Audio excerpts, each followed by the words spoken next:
नमस्कार, मेरा नाम डॉक्टर सिमरन कटारिया सांगवान है। मैं प्रिंसिपल डेंटिस्ट हूँ एस्थेटिका इंटरनेशनल क्लिनिक में। अगर आपको आपके डेंटिस्ट ने रूट कैनाल ट्रीटमेंट कराने की सलाह दी है और आप जानना चाहते हैं कि किन किन कारणवश आपको ये सलाह दी गई है, तो ये वीडियो जरूर देखिए। सबसे पहला कारण जो हो सकता है जिस कारणवश आपको रूट कैनाल कराने की जरूरत पड़े, वो है दर्द। अगर आपको दांत में दर्द है जो कि बढ़ जाता है रात को लेटने पे, तो आपको रूट कैनाल ट्रीटमेंट कराने की जरूरत है। अब हम जानेंगे कि हमें ये दर्द क्यों होता है। दांत की 3 सतह होती हैं। सबसे ऊपर वाली सतह को हम एनामल कहते हैं, दूसरी को डेंटिन और तीसरी को पल्प। जब डेंटल डिके एनामल से होते हुए डेंटिन तक पहुंच जाता है और डेंटिन से होते हुए पल्प तक पहुंच जाए, तो हमें रूट कैनाल कराने की जरूरत पड़ती है।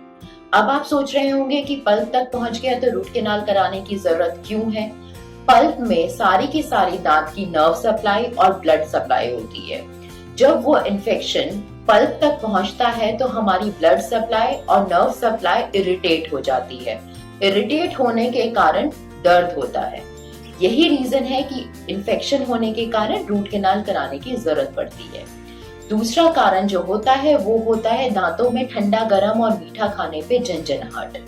अगर आपको कुछ भी ठंडा, गर्म या मीठा, स्पेशली मीठा खाने पे दांतों में झंझनाहट हो रही है और वो झंझनाहट 30 सेकंड से ज्यादा तक रह रही है, तो आपको रूट कैनाल कराने की आवश्यकता है।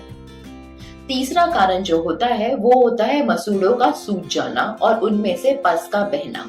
ऐसा तब होता है जब हम रूट कैनाल ट्रीटमेंट को बहुत दिनों तक इग्नोर करते हैं, तो वो कैविटी से जो इन्फेक्शन एनामल, डेंटिन, पल्प से होते हुए जड़ों के थ्रू हमारी हड्डी तक पहुंच जाता है।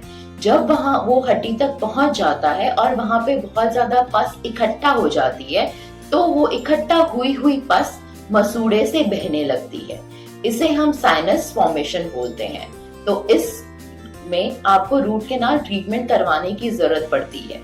जब ये सिचुएशन आती है तो दांत को बहुत ही कम टाइम होता है जिसमें हमें बचा लेना चाहिए।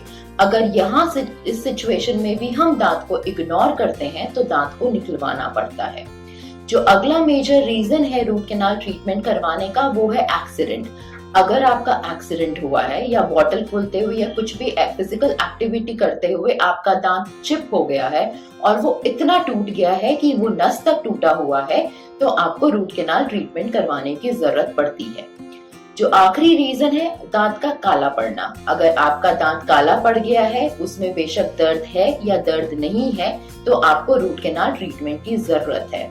एक और बहुत महत्वपूर्ण बात ये होती है कि जब आपके दांत में कीड़ा लगना शुरू होता है तो उसको उसी स्टेज पे फिलिंग से बचा लेना चाहिए। अगर आप वहां पे इग्नोर करते हैं, माना कि आपको दर्द नहीं है पर वो धीरे धीरे नीचे तक फैल रहा है, वहां खाना फंसा रहता है, इकट्ठा रहता है और आप उस साइड से खा नहीं पाते हैं। बेशक आपको दर्द नहीं है, पर ये बात है कि इन्फेक्शन नीचे तक पहुंच रहा है। प्लीज उसे इग्नोर नहीं करिए, अपने डेंटिस्ट को विजिट करिए। अगर आपको ये वीडियो पसंद आई तो please like and subscribe my channel. अगर आप चाहते हैं कि मैं किसी और डेंटल रिलेटेड टॉपिक पे वीडियो बनाऊं, तो please leave a comment on the comment box.